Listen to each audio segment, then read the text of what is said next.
আজকে আরেকটি এসআইআর এর ফর্ম নিয়ে উপস্থিত হলাম। আজকে যে ফর্মটা ফিল আপ করছি তার নাম হচ্ছে বিকাশ প্রামাণিক। ফর্ম ফিল আপ করার প্রথমেই যেটি করতে হবে, জন্ম তারিখ এখন যেটা আধার কার্ড বা ভোটার কার্ডে যে জন্ম তারিখটা আছে সেই জন্ম তারিখটা দিতে হবে। এরপরে আধার নাম্বার যেটা আছে সেটা দিবেন। মোবাইল নাম্বারটা অবশ্যই দিতেই হবে। তারপরে আছে পিতার নাম বা অভিভাবকের নাম, এখানে পিতার নামটা দিবেন। পিতার নাম দিয়ে দিয়েছি। এরপরে পিতার ভোটার কার্ডের নাম্বার জায়গায় ভোটার কার্ড নাম্বারটা বসাবেন এবং মায়ের নামের জায়গায় মায়ের নাম বসাবেন এবং মায়ের এপিক নাম্বার, যেহেতু ওনার মা মারা গেছে সেহেতু ওনার এপিক নাম্বারটা দেইনি, ফাঁকা আছে। এরপরে স্বামী বা স্ত্রীর নাম্বার, যেহেতু এটা একটা পুরুষ লোকের করছি সেহেতু তার স্ত্রী আছে, তার স্ত্রীর নাম এবং স্ত্রীর ভোটার কার্ড নাম্বার, এটা প্রত্যেককেই করতে হবে। যাদের 2002 সালের লিস্টে নাম আছে এবং 2000 লিস্টে নাম নেই, প্রত্যেককেই এই ফর্মটি ফিল আপ করতে হবে।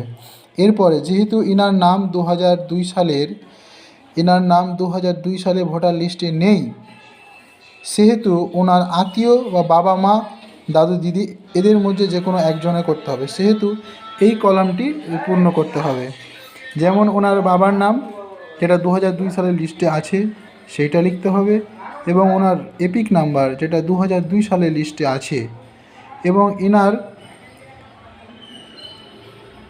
যার ফর্ম ফিল আপ করছি তার দাদুর নাম এখানে কী আছে সেটা দিতে হবে। ধীমান প্রামাণিক এর বাবার নাম কী আছে 2002 সালের লিস্টে সেটা লিখতে হবে আত্মীয় নামের জায়গায়, এবং আত্মীয়র সাথে যার ফর্ম ফিল আপ করছে তার বাবার কী সম্পর্ক সেটা লিখতে হবে এবং জেলার নাম জেলা লিখতে হবে, রাজ্যের নাম রাজ্য লিখতে হবে আপনার পশ্চিমবঙ্গ, এবং বিধানসভার ক্ষেত্রে আপনার 2002 সালে যে বিধানসভা ছিল সেই বিধানসভার নাম এবং নম্বর বিধানসভা ক্ষেত্রের নাম জঙ্গিপুর, বিধানসভা ক্ষেত্রের নম্বর যেটা ছিল 2002 সালে 54 নম্বর সেটা দিবেন, অংশ নম্বর দিবেন এবং ক্রমিক নাম্বার এটা দিবেন 2002 সালের লিস্ট অনুযায়ী।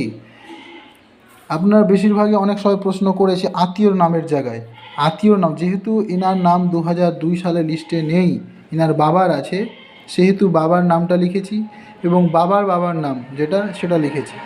এইভাবে যদি ফিল আপ করেন তাহলে কোনো ভুল হওয়ার সম্ভাবনা নেই।